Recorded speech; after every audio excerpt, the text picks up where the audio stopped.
दारा की बात सुनते ही फतेह सिंह की आंखें गोल हो गई। वो अपने बीते अतीत के बारे में सोचने लगा और अचानक ही चौंकते हुए बोला, दारा, तू उसी करण के बारे में तो बात नहीं कर रहा जिसके माँ बाप मेरे घर में नौकर हैं। दारा ने मुस्कुराते हुए कहा, हाँ फतेह साहब, वही करण जो 10 की उम्र में यहाँ से भाग गया था। उसने धीरे धीरे ड्रग्स की दुनिया में काफी नाम बनाया और अब मुझसे मेरी ही गद्दी छीनकर राज कर रहा है। दुनिया के सामने वो बड़ा बिजनेसमैन है, मगर उसका सच कोई नहीं जानता। और फिर दारा ने उसे शुरू से लेकर आखिर तक पूरी कहानी बताई। फिर एक लंबी सांस लेते हुए बोला, यही सच है। ये करण कोई और नहीं बल्कि आपका पुराना दुश्मन है। अगर हम दोनों एक हो जाएं तो उसे खत्म कर सकते हैं। अब मैं उसे नहीं छोड़ने वाला। मुझे पता नहीं था कि मैंने किसी सांप को जिंदा छोड़ दिया था। खैर, अब मैं स्टेट के सीएम बनने की रेस में हूँ। तुम इसमें मेरी मदद करो। एक बार पावर मेरे हाथ में आते ही उसे भिखारी बना दूंगा। फतेह की बात सुनकर दारा ने कहा, करण के माँ बाप तो अभी तक आपके यहाँ ही काम करते हैं फतेह साहब। आप चाहो तो उनका इस्तेमाल कर सकते हैं। ये सुनते ही फतेह की आंखों में एक गुस्सा नजर आने लगा। वो कुछ सोचते हुए बोले, नहीं, अब ये खेल सिर्फ मेरे और करण के बीच में होगा। वैसे भी उसके माँ बाप नौकरी छोड़कर कहीं जा चुके हैं और मैं अब मेरे लोगों का शिकार नहीं करूंगा।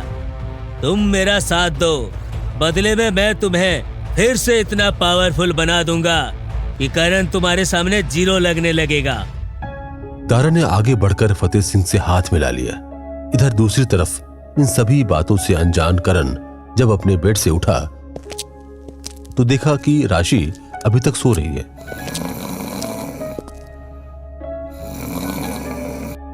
राशि, गेट अप। अब तुम एक कंपनी की बॉस हो, तुम्हें ऑफिस जाना होगा। करण की आवाज सुनकर राशि ने धीरे धीरे अपनी आंखें खोली। करण ने उसके सामने रात वाली फाइल फेंकते हुए कहा, शायद तुम भूल गई कि तुम्हें आज से ऑफिस जाना है। वो कंपनी अब तुम्हारे नाम पर है। जल्दी रेडी होकर निकलो, मुझे भी अपने ऑफिस जाना है। करण ने इतना कहा और वहां से वॉशरूम की तरफ निकल गया। इधर राशि को समझ नहीं आ रहा था कि वो कैसे ऑफिस ज्वाइन करे। उसने आज तक किसी भी ऑफिस में कदम नहीं रखा था और तो और उसे कंपनी संभालना तो दूर, उसे तो आज तक कहीं भी कोई काम करने का एक्सपीरियंस नहीं था। वो सोचते हुए बोली, ये क्या नया सरदर्द ले लिया मैंने। मुझे तो कुछ पता भी नहीं, बस एमबीए की पढ़ाई की है, लेकिन आज तक कहीं काम करने का कोई एक्सपीरियंस नहीं है। कहीं कोई गड़बड़ ना हो जाए। अपने बाप को तो मैं इसे देने नहीं वाली। मतलब अब जो भी करना है मैं ही करूंगी। ये सोचते हुए राशि रेडी होने लगी। कुछ देर बाद उसने देखा कि करण भी ऑफिस के लिए निकल रहा है, तो वो उसके पास जाकर बोली, देखो, क्या तुम मुझे ऑफिस तक ड्रॉप कर दोगे? करण ने एक नजर उसे ऊपर से नीचे देखा, फिर रूखे अंदाज में बोला, नहीं, मेरी कार में किसी और के लिए कोई जगह नहीं है। तुम खुद कोई कैब करके चली जाओ। और हाँ, अगर ज्यादा दिक्कत हो तो नई कार ले लो। वैसे भी तुम्हें गरीब जाहिल लोगों की कार में नहीं बैठना चाहिए। राशि को अपनी गलती का एहसास हुआ कि उसने जाने अनजाने में करण को क्या क्या कहा था। वो कुछ बोलने ही वाली थी कि तभी करण वहां से बाहर निकल गया। इस खड़ूस ने तो मेरे पास मोबाइल भी नहीं छोड़ा है। अब कैब कैसे करूं? तभी राशि के पास नौकर शिनू आकर बोला, मैडम, करण भैया के सेक्रेटरी अमन आपको ऑफिस ले जाने के लिए आए हैं। ये सुनकर राशि घर से बाहर निकली। उसे करण पर अब गुस्सा नहीं आ रहा था। उसके चेहरे पर एक अजीब सी उलझन थी। उसके सामने अमन खड़ा था जो करण का सेक्रेटरी था। मैडम, गाड़ी रेडी है, चलिए आपको छोड़ देता हूँ। राशि ने एक हल्की सी नजर अमन पर डाली और बिना कुछ कहे गाड़ी की तरफ बढ़ गई।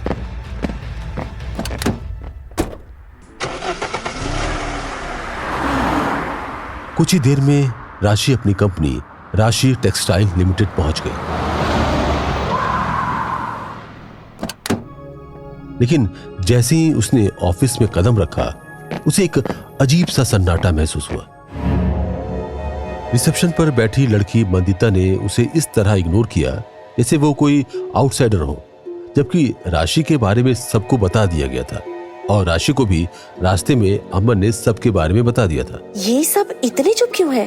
राशि परेशान थी, उसे जवाब चाहिए था, इसलिए उसने सबको कॉन्फ्रेंस रूम में बुलाया। सबको जल्दी से जल्दी कॉन्फ्रेंस रूम में भेजिए। कुछ ही देर में राशि कॉन्फ्रेंस रूम के अंदर थी। बाकी सब लोग कहाँ हैं? राशि की बात पर मंदिता ने जवाब दिया। राशि, वो लोग आपसे मिलना नहीं चाहते, इसलिए लीव पे चले गए हैं। क्या? इससे पहले कि राशि कुछ कह पाती, अमन बीच में ही बोल पड़ा। मैडम, मुझे लगता है कि इन लोगों को जॉब से हटा देना चाहिए। अमन की बात सुनकर राशि और वहाँ मौजूद मंदिता भी शॉक्ड रह गई। क्या? सिर्फ इतनी सी बात पर मैं उन्हें कैसे निकाल सकती हूँ? मैडम, आप कंपनी की प्रेसिडेंट हैं, ये लोग आपकी इज्जत नहीं कर रहे हैं, यह अब एक्शन लेने का वक्त है। राशि ने घबराहट से अमन की तरफ देखा और फिर सोचने लगी, क्या सच में ये सही फैसला होगा? राशि ने अपनी कंपनी का एक राउंड लगाने का सोचा। जैसे ही वो कॉमन हॉल पहुंची, उसने देखा कि कुछ लोग उसी के बारे में बातें कर रहे हैं। तुम्हें लगता है ये लड़की यहाँ टिक पाएगी? अरे राहुल सर ने बोला है 4-5 दिन में चली जाएगी, तब तक सिर्फ टाइम पास करना है, हाँ? राशि चुप रही और उसका मन गुस्से से भर चुका था। और फिर उसने देखा कि उसके पापा के करीबी डेविड अंकल 3-4 एम्प्लॉइज को समझा रहे थे। डेविड फतेह का खास आदमी और उसका दोस्त भी था, जिस पर फतेह काफी भरोसा करता था।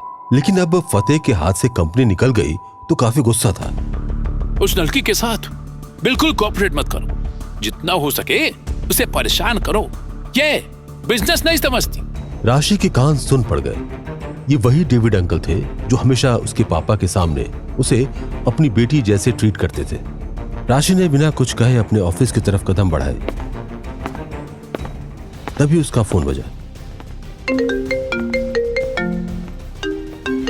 फोन की दूसरी तरफ करण था, जो गुस्से में चिल्ला रहा था।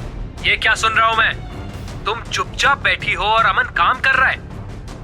नहीं करण, अमन ने खुद कहा था कि मैं उसे फॉलो करूं। बस, आज से तुम्हारी मैनेजमेंट क्लासेस शुरू हो रही हैं। अमन तुम्हें छोड़ने और पिक करने आएगा, समझी? राशि कुछ कह नहीं पाई क्योंकि करण ने फोन काट दिया था। दूसरी तरफ अमन उन एम्प्लॉयज के पास पहुंच चुका था जो कॉन्फ्रेंस मीटिंग में नहीं आए थे। उसने सबको घूरते हुए कहा, आप सबको राशि टेक्सटाइल लिमिटेड से फायर किया जा रहा है, अपना सामान लेके चले जाइए। उसकी बात सुनकर सभी लोग शॉक्ड रह गए। फिर एक लड़का गुस्से में बोला, तुम्हें क्या लगता है तुम लोग हमें निकाल दोगे और मेरे लोग मिल जाएंगे? तुम लोग खुद बर्बाद हो जाओगे। बातें बनाते हुए एम्प्लॉयज गुस्से में चले गए। अमन ने एचआर डिपार्टमेंट को नए लोग हायर करने के लिए कॉल किया। फिर अमन राशि के पास आकर बोला, राशि मैम, मुझे लगता है आपको डेविड से बात करनी चाहिए। ये वक्त। डेविड अंकल, आई थिंक आप मुझे जानते हैं। हाँ, मैं फतेह सिंह की बेटी को जानता हूँ, लेकिन मैं तुम्हें इस कंपनी की प्रेसिडेंट नहीं मानता। ओह सॉरी, मैं तो भूल गई थी कि मैं यहाँ की प्रेसिडेंट हूँ और आप सीईओ हैं। तो टेक्निकली आप मेरे जूनियर हुए। तो मैं आपको बता दूं कि कल से सीईओ की पोस्ट खाली है। राशि की बात सुनते ही डेविड के चेहरे का रंग उड़ गया, लेकिन अगले ही पल वो गुस्से में खड़ा हो गया। फिर चिल्लाता हुआ बोला, तुम्हारी क्या क्वालिफिकेशन है? तुम मुझे कैसे निकाल सकती हो? ये कंपनी मेरे पापा की थी और मैं इसकी प्रेसिडेंट हूँ। राशि, याद रखना, एक दिन ऐसा आएगा जब तुम्हें मेरी मदद मांगनी पड़ेगी। फिलहाल तो आपको मेरी जरूरत पड़ेगी और वो भी जल्दी। इतना कह के राशि केबिन से बाहर निकल गई। अब उसमें एक नए सेल्फ कॉन्फिडेंस का एहसास हो रहा था। आज उसने एक बिजनेस वुमेन की तरह सोचना शुरू कर दिया था, लेकिन उसे नहीं पता था कि इन सब का असर करण पर कैसे पड़ने वाला है और उसके साथ अब क्या हो सकता था।